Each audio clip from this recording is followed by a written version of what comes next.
City Gurugram में YouTuber पत्रकार के 17 वर्षीय भांजे की अपहरण के बाद हत्या किए जाने का सनसनीखेज मामला सामने आया है। अपहरणकर्ताओं ने 17 वर्षीय युवक का अपहरण करने के बाद पीट कर हत्या की वारदात को अंजाम दिया और शव को गांव बसई के सुनसान इलाके में फेंक कर फरार हो गए। पुलिस ने एक नाबालिग हत्या आरोपी को गिरफ्तार किया है। मृतक के परिजनों के मुताबिक अपहरण के बाद हत्या की यह वारदात बीती 12 जनवरी की देर शाम देवीलाल इलाके की 17 वर्षीय पर्व उर्फ बड्डी अपने घर से किसी काम से निकला था।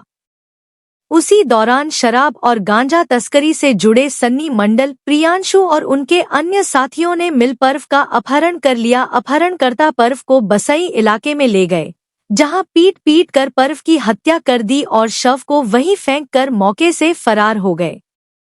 हालांकि पर्व के परिजनों ने मामले की सूचना गुरुग्राम पुलिस को भी दी थी, लेकिन इससे पहले कि क्राइम ब्रांच अपहरणकर्ताओं और हत्यारोपियों तक पहुंच पाती, उससे पहले ही शराब और गांजा तस्करों ने पर्व की हत्या कर दी। को शाम को उसको जो चर्च है वहां से कुछ लोगों ने उठा लिया, जिनके नामचंद हमने पुलिस स्टेशन में एफआईआर दर्ज भी करवाई।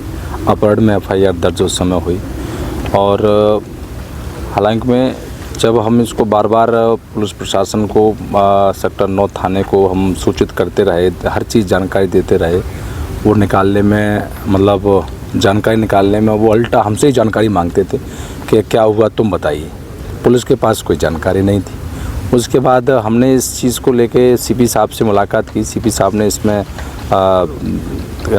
ये हमारा जो केस है वो डीसीपी क्राइम राजेश फोगाट जी को कल सौंपा और उसके बाद आज पता चला कि बच्चे का आज मर्डर हुआ है और उस मर्डर में 10 लोगों का नाम एक जेवर से उठाया है। देव नाम का लड़का है, इसमें 10 लोगों के नाम आए हैं और 10 लोगों में से नाम अभी ये बताए हैं। हालांकि में ये बताए जा रहे हैं सनी मंडल गैंग के लोग हैं। उठाया है, देव नाम का लड़का है, इसमें 10 लोगों के नाम आए हैं और 10 लोगों में से नाम अभी ये बताए हैं। हालांकि में ये बताए जा रहे हैं सनी मंडल गैंग के लोग हैं। ठीक है, तो पुलिस की कार्रवाई से आप संतुष्ट हुए हैं?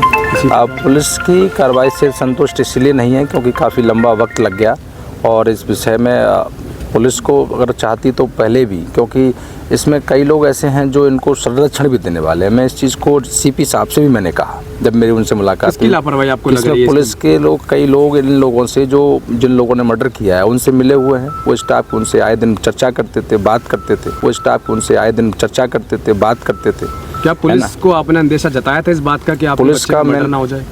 पुलिस को मैंने ये बिल्कुल मैं बराबर कहता रहा कि बच्चे के साथ में कोई ऐसी अप्रिय घटना ना घट जाए। मैं निरंतर पुलिस को ये सूचना देता रहा कि आप इस पर जांच करिए, क्या कर रहे हैं। परंतु इस पर नए जो हमारे आयु थे, जुरा सिंह जो आए थे, वो नए 1 तारीख को ही पदस्थ हुए। उनको भी खास इस क्षेत्र के बारे में लोकेशन का भी नहीं मालूम था। पर्व उर्फ बड़ी नाम है उसका और वो अभी पढ़ रहा था, 17 साल की उसकी उम्र थी। कौन सी क्लास में पढ़ रहा था? अभी वो 11th क्लास में। गुरुग्राम पुलिस के एसीपी क्राइम जितेंद्र कुमार ने कहा कि 13 जनवरी को एक व्यक्ति ने पुलिस थाना सेक्टर 9 में शिकायत दी कि देवीलाल कॉलोनी में बनी चर्च के पास से कुछ लोगों ने उसके बेटे का अपहरण कर लिया है। इस पर थाना सेक्टर 9 में केस दर्ज कर अपहरणकर्ताओं की तलाश शुरू कर दी गई। पुलिस टीम द्वारा अपहरण किए गए किशोर का शव 15 जनवरी को गांव बसई से बरामद किया गया।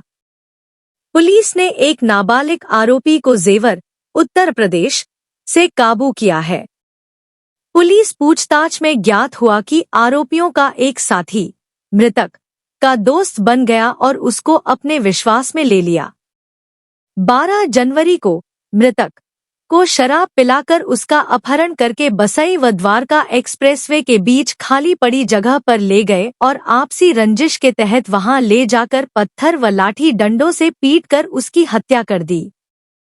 पुलिस जांच में यह भी पता चला कि मृतक किशोर के खिलाफ लड़ाई झगड़ा के 3 केस पहले भी विभिन्न थानों में दर्ज है। वहीं आरोपी के आपराधिक रिकॉर्ड खंगालने से मालूम चला कि आरोपी पर लूट, चोरी, झगड़ा करने के 3 केस दर्ज। इस टीम द्वारा वारदात से संबंधित कुछ युवकों को पुलिस हिरासत में लिया गया है, जिनसे गहनता से पूछताछ की जा रही है। ये तारीख 12-13 की रात को थाना सेक्टर 9 में एक व्यक्ति प्रवीण पराशर वो आए जिन्होंने सूचना दी कि उनका लड़का है 17 साल का जो प्रवीण उर्फ बड़ी, उसका कुछ लड़कों ने अपहरण कर लिया है। तो उसको मामले की सीरियसनेस को देखते हुए तुरंत मुकदमा दर्ज किया और हमने टीमें बनाकर उसकी बच्चे को काफी ढूंढने का प्रयास किया। तो इसमें हमारी 3-4 टीमें लगी हुई थी, सीआईए की भी थी और थाना की टीम भी थी, जिसमें आज हमारी सीआईए 10 ने एक लड़के देव नाम के लड़के को गिरफ्तार कर लिया। सर इसमें क्या मामला था, कोई गैंगस्टर का या कोई लड़ाई झगड़े का मामला? नहीं, गैंगस्टर का नहीं था, ये लड़का था जो परवुर बड़ी, ये भी थोड़ा लड़ाई झगड़ा और झगड़ालू प्रवृत्ति का लड़का था, जिसपे 3 केस दर्ज थे लड़ाई झगड़े की। तो ये आपस में इसी रंजिश में ये दूसरे लड़को को पीट देता, उसके मुकदमे दर्ज थे इसके ऊपर। इसी रंजिश में जो दूसरे ग्रुप के लड़के थे उन्होंने इसको मारने की प्लान बना ली थी। इसी वजह से कल इन्होंने सेक्टर 4 में पार्टी के लिए बुलाया, 2-3 लड़के इसको लेके गए थे मोटरसाइकिल पे, और फिर वहाँ और भी उनके जो इसका मुख्य प्रतिद्वंदी था प्रांशु, वो अपने 5-6 साथियों को ले आया। फिर इसको लेके द्वारका एक्सप्रेस वे और इसके बसई के नजदीक जो सुनसान एरिया हो वहां पर इसको डंडों से और पत्थरों से मारपीट करके मार दिया और पानी में डाल दिया, जिसमें कम से कम इसमें 9 या 10 लड़के शामिल हैं। उनके नाम हमारे पास अभी सामने इसने देव ने डिस्क्लोज कर दिए, गिरफ्तार करेंगे। अभी तक फिलहाल सर इसमें कितने लड़कों को गिरफ्तार किया? अभी आज दिनांक 15 तारीख को देव पुत्र विनोद जो जिला बुलंदशहर का रहने वाले देवीलाल कॉलोनी गुड़गांव में रहता है, इसको गिरफ्तार किया।